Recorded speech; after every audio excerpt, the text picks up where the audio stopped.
தென்னாடுடைய சிவனே போற்றி, என் நாட்டவர்க்கும் இறைவா போற்றி. அனைவருக்கும் அன்பு வணக்கம். அதே மாதிரி யுதிஷ்டர் அவரும் சகோதரர்கள் திரௌபதி, அதுக்கப்புறம் அவர் கூட வந்தவங்க லோமச மகரிஷி, இவர்களுடன் அந்த ஆசிரமத்தில் 6 நாட்கள் தங்குகின்றார். அதுக்கப்புறமா அங்கிருந்து அப்படியே இன்னும் வடதிசை நோக்கி செல்கின்றனர். அங்கே பார்த்தீங்கன்னா ஒரு காடு இருக்குது. அந்த காட்டில் நிறைய மலர்கள், பழங்கள் இதெல்லாம் கொண்ட மரங்கள் இருக்கின்றன.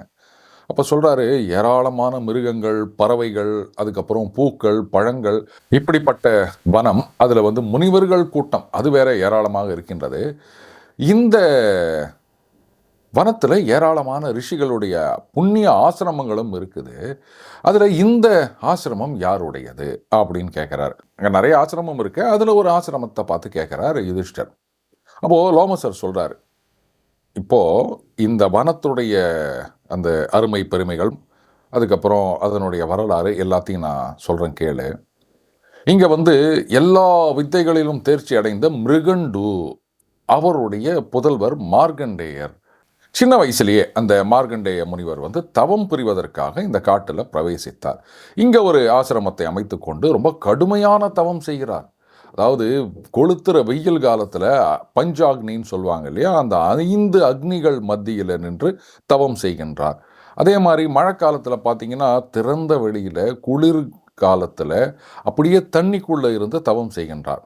கைகளை அப்படியே உயரமாக தூக்கி பிடிச்சு, கால் கட்டை விரல் அதில் நின்று கொண்டு இந்திரியங்களை அடக்கி கொண்டு அண்டு சுவாசத்தையும் அடக்கி கொண்டு அந்த பரமாத்மாவை மட்டுமே சிந்தித்து கொண்டு ஆகாரமே இல்லாமல் கோபத்தை அடக்கி நெடுங்காலம் தவத்தில் இருக்கார்.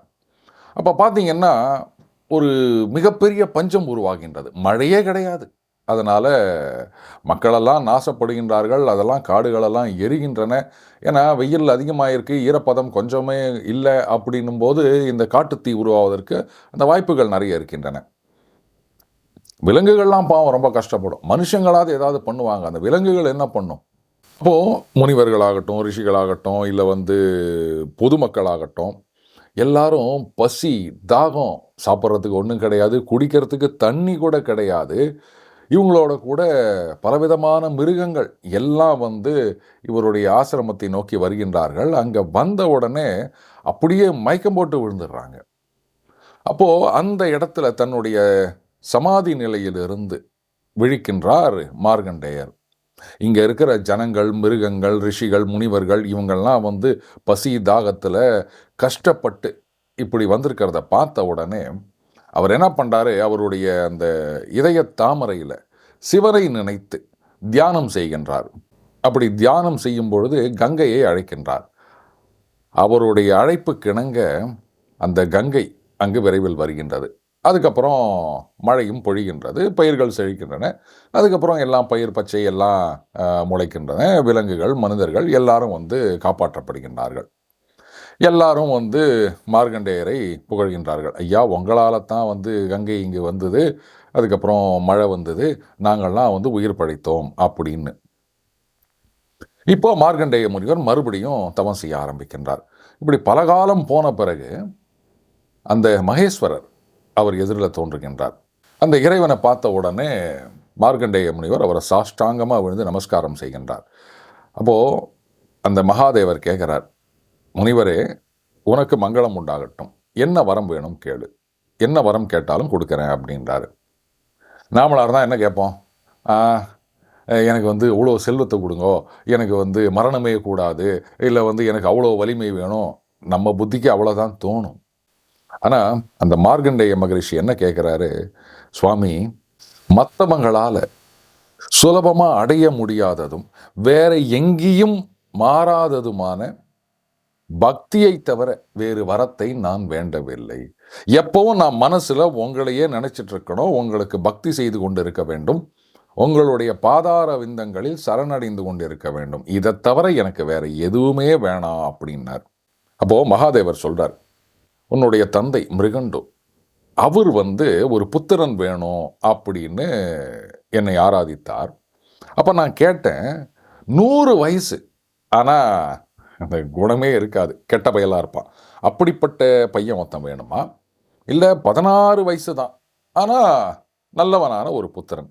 யார் வேணும் கேடு அப்படின்ன உடனே உனது தந்தை என்ன சொன்னார்னா, 100 வயசு இருக்கிற இந்த குணக்கேடான புத்திரன் எனக்கு வேண்டாம். 16 வயசு தான் அவனுக்கு. அவ்வளவுதான் அவனுடைய வாழ்நாள் அப்படின்னு இருந்தாலும், ஒரு நல்ல குணசாலியான புத்திரன் தான் எனக்கு வேண்டும் அப்படின்னு சொன்னாரு. அந்த மாதிரியே நான் வரம் கொடுத்தேன். அப்படி பிறந்தவன் தான் நீ. இப்போ உன்னுடைய தவத்தினால நான் மிகவும் மகிழ்ச்சி அடைந்தேன். அதனால நீண்ட ஆயுள் நான் உனக்கு கொடுக்கிறேன். மிருத்யு அதாவது மரணம் அப்படின்றது உனக்கு தடுக்கப்பட்டது அப்படின்றார். அப்படிப்பட்ட மார்கண்டேய மகரிஷியுடைய ஆசிரமம் ஏதோ இங்குதான் இருக்கின்றது, இதுதான் அது அப்படின்றார். இங்க ஒரே ஒரு நாள் தங்குபவர்கள் மரணத்தை கடக்கின்றார்கள் அப்படின்றார். அதன் பிறகு சரஸ்வதி நதி அதனுடைய பெருமைகளை பற்றி எல்லாம் கூறுகின்றார் லோமச மகரிஷி. அதுக்கப்புறம் இன்னும் நிறைய தீர்த்தங்கள் அங்கே யார் யாரெல்லாம் என்னென்ன மாதிரியான யாகங்கள் செய்தார்கள், என்ன தர்ம காரியங்கள் செய்தார்கள் அப்படின்றதெல்லாம் சொல்றாரு. அதன் பிறகு சிபி சக்கரவர்த்தி அவரை பற்றி கூறுகின்றார். இதில் தர்மத்தை பற்றின ரொம்ப அற்புதமான ஒரு விளக்கம் வருகின்றது. இப்போ பொய்மையும் வாய்மையுடைத்து புரை தீர்த்த நன்மை பயக்குமெனின் அப்படின்னாரு வள்ளுவர். இப்போ சில பேருக்கு சந்தேகம் வரலாம், எப்படிங்க பொய் சொல்றது கூடாது, பொய் சொல்றது தப்பு அப்படின்னு சொல்லிட்டு பொய்மையும் வாய்மை உடைத்து பொய் கூட உண்மை மாதிரி அப்படின்னு சொன்னா ஏத்துக்க முடியுமா அப்படின்னா, புரை தீர்த்த நன்மை பயக்குமெனின் அப்படின்னாரு. குற்றங்கள் இல்லாத ஒரு நன்மை. அது எப்படி குற்றங்கள் இல்லாத நன்மை அப்படின்னா, இதுதான் தர்மம் அப்படின்னு சொல்றது. அந்த மாதிரியான ஒரு சரித்திரத்தை தான் நம்ம இன்னைக்கு பார்க்க போறோம். அந்த சிபி சக்கரவர்த்தி அவரை பரீட்சை செய்வதற்காக இந்திரன் ஒரு கழுகு உருவம் எடுத்துக்கிறான், அக்னி ஒரு புறா உருவம் எடுத்துக்கிறான். அவங்க 2 பேரும் என்ன பண்றாங்க, இந்த அரசனை நோக்கி வருகின்றார்கள். அப்போ அந்த கழுகு துரத்தி கொண்டு வருகின்றது, புறா பறந்து வருது. இந்த சக்கரவர்த்தியோடைய தொடையில போய் உக்காந்துட்டு அபயம் கேட்கிற மாதிரி ஒளிந்து கொள்கிறது. இப்போ அந்த கழுகு பின்னாடியே துரத்திட்டு வருது, புறா அரசனிடம் ஒளிந்து கொண்டிருக்கின்றது. அப்போ அரசர் அந்த புறாவை பாதுகாக்கிறார். இப்ப கழுகு கேட்குது, ராஜா எல்லாரும் உன்னை தர்மாத்மா அப்படின்னு சொல்றாங்க, அப்படி இருக்கச்ச எதனால நீ இந்த தர்ம விரோதமான காரியத்தை பண்ற? இப்போ நான் பசியோட இருக்கேன், எனக்கு இன்னைக்கு இது உணவா கிடைச்சிருக்கு, அதனால தர்மத்துல நிஜமாவே உனக்கு ஆர்வம் இருந்தது அப்படின்னு சொன்னா இது நீ இதை கெடுக்க கூடாது, தர்மத்தை விட்டு வழி தவறாதே அப்படின்னு அந்த கழுகு சொல்லுது. அப்ப அந்த ராஜா சொல்றாரு, கழுகே நீ மிகப்பெரிய பறவை, ஆனால் இந்த புறா இருக்கு இல்லையா, இது ரொம்ப பயந்து போயிருக்கு, ரொம்ப சின்ன உருவத்தோடு இருக்கின்றது. இப்போ உங்ககிட்டேருந்து பயந்து உயிரை காப்பாற்றிக்கிறதுக்காக பாதுகாப்பு தேடி என்கிட்ட வந்திருக்கு. அப்போது என்கிட்ட அபயம் கேட்கிறது அப்படின்னும் போது அந்த புறாவை நான் கொடுக்காம இருக்கிறது தான் தர்மமாக இருக்கும். அதை நீ ஏன் இப்படி வேற மாதிரி யோசிக்கிற? இப்போ இந்த புறாவானது ரொம்ப நடுங்கிட்டு இருக்கு, என்கிட்ட உயிரை காப்பாத்துங்கோ அப்படின்னு கேட்கின்றது. அதை காப்பாத்தாம விட்டா அது தப்பு இல்லையா? தன்கிட்ட சரணடைந்தவனை கைவிட்டு விடுகிறவன் அது பாவம் செஞ்ச மாதிரி தானே அப்படின்னு கேட்கிறார்.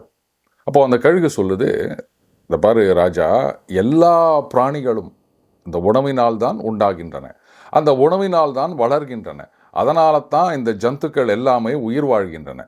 இந்த விட முடியாத சில விருப்பங்களை கூட விட்டுட்டு உயிரோடு இருக்கலாம், ஆனால் உணவை விட்டுட்டு ரொம்ப நாள் உயிரோடு இருக்க முடியாது. இப்போ இந்த உணவு, எனக்கான உணவு என்னிடமிருந்து விலக்கப்பட்டது அப்படின்றதுனால என்னுடைய உயிர் இந்த உடலை விட்டு போக போகின்றது. ஏன்னா எனக்கு பசி, இந்த பசிக்கு எனக்கு உணவு கிடைக்கல அப்படின்னு சொன்னால் எவ்வளோ நாள் நான் இருக்க முடியும்? அதனால் என்னுடைய இந்த உயிரானது திரும்பி வராத வழியை நோக்கி போக போகின்றது.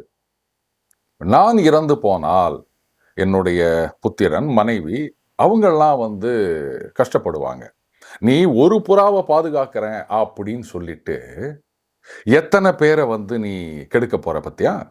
இங்க ஒரு புறா, ஆனால் அதனால பாதிக்கப்பட போறது முதல்ல நான், அதுக்கப்புறம் என்னுடைய புத்திரன், என்னுடைய மனைவி, இத்தனை பேர் பாதிக்கப்படுகின்றார்கள். அதனால இது ரொம்ப கொடிய முடிவாக தோன்றுகின்றது. அப்போ அந்த தர்மத்துக்கு விளக்கம் கொடுக்கின்றது அந்த கழுகு. எந்த தர்மம் மற்றவர்களுக்கு விரோதம் இல்லாமல் இருக்குமோ அதுதான் தர்மம். இப்ப நீ இதை தர்மம்னு சொல்ற புறாவை காப்பாற்றுவது. அப்போ இதனால மற்றவர்களுக்கு விரோதம் இருக்கக்கூடாது. ஆனா இந்த விஷயத்துல அப்படி இல்லையே. நீ இந்த புறாவை காப்பாற்றுவது தர்மம்னு சொன்னா அதனால இத்தனை பேருக்கு கேடு விளைய போகின்றது. இப்போதான் அந்த முக்கியமான விஷயத்துக்கு வருகின்றது. விரோதமான தர்மங்களுள், அதாவது கான்ஃப்ளிக்ட் அப்படின்னு சொல்லலாம்.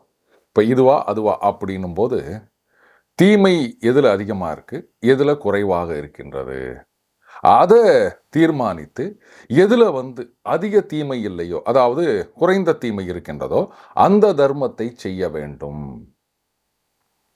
இப்போ இந்த இடத்துல என்கிட்ட சரணடைந்தவனை காப்பாற்ற வேண்டும், அவனை கொடுத்துட்டா அது தர்மமாகாது அப்படின்னு சொல்கிறேன். அதே சமயத்தில் இந்த புறாவை கொடுக்காததுனால நான், எனது புத்திரன், எனது மனைவி எல்லாம் நாசமடைய போகின்றார்கள்.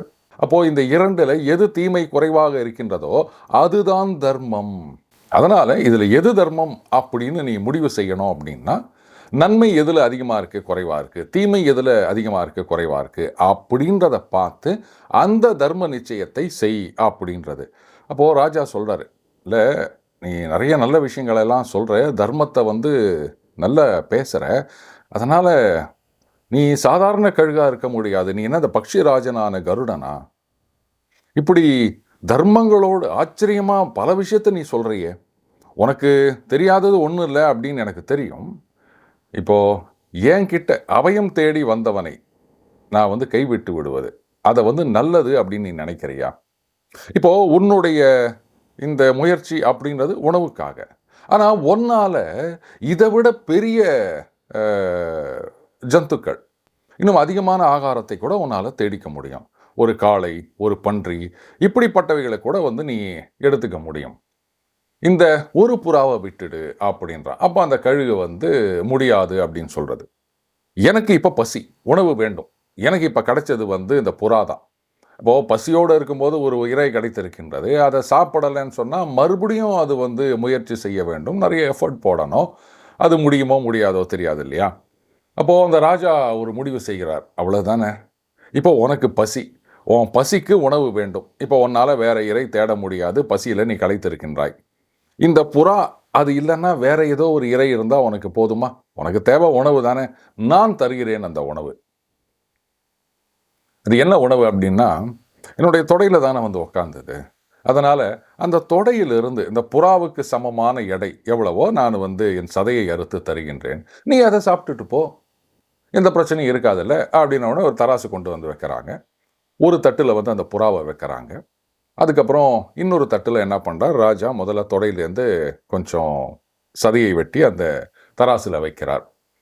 ஆனால் அந்த புறா சின்ன பறவை எவ்வளோ வெயிட் இருக்க போகுது அப்படின்னு நினச்சா, இந்த பக்கம் அவருடைய சதை வைத்த தட்டு உயர்ந்தே இருக்கின்றது. மறுபடியும் அறுத்து வைக்கிறார். அந்த புறா தான் எடை அதிகமாக தெரிகின்றது. மறுபடியும் அறுத்து வைக்கிறார். அது புறா இருக்கும் தட்டு மேலே வருவதாகவே இல்லை, அது தாழ்ந்தே இருக்கின்றது. பார்த்தாரு, சரி நானே ஏறி உக்காந்துக்கிறேன் அப்படின்ட்டு அந்த தட்டில் இவரே ஏறி அமர்ந்து விட்டார். அப்போ அந்த புறா, கழுகு 2 பேரும் தங்களுடைய சுய உருவை காண்பிக்கின்றார்கள். இந்திரன், அந்த கழுகிலிருந்து இந்திரன் வருகிறான், அந்த புறாவிலிருந்து அக்னி வருகிறான். அப்போ இந்திரன் சொல்றாரு, நான் தான் கழுகு ரூபத்தில் வந்தேன், இந்த புறா அக்னி தேவன், தர்மம் அதை பரீட்சை பண்ணுவதற்காக உன்னுடைய யாகசாலைக்கு வந்தோம், உன்னுடைய சதையையே நீ அறுத்து கொடுத்த அப்படின்னும் போது உன்னுடைய புகழ் சாஸ்வதமாக இருக்கும். அப்போ அங்க ஒரு மாளிகையை காண்பிக்கின்றார்.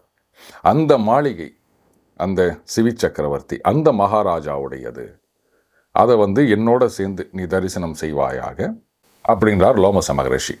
மீண்டும் அடுத்த பதில் இணைந்திருப்போம். வணக்கம்.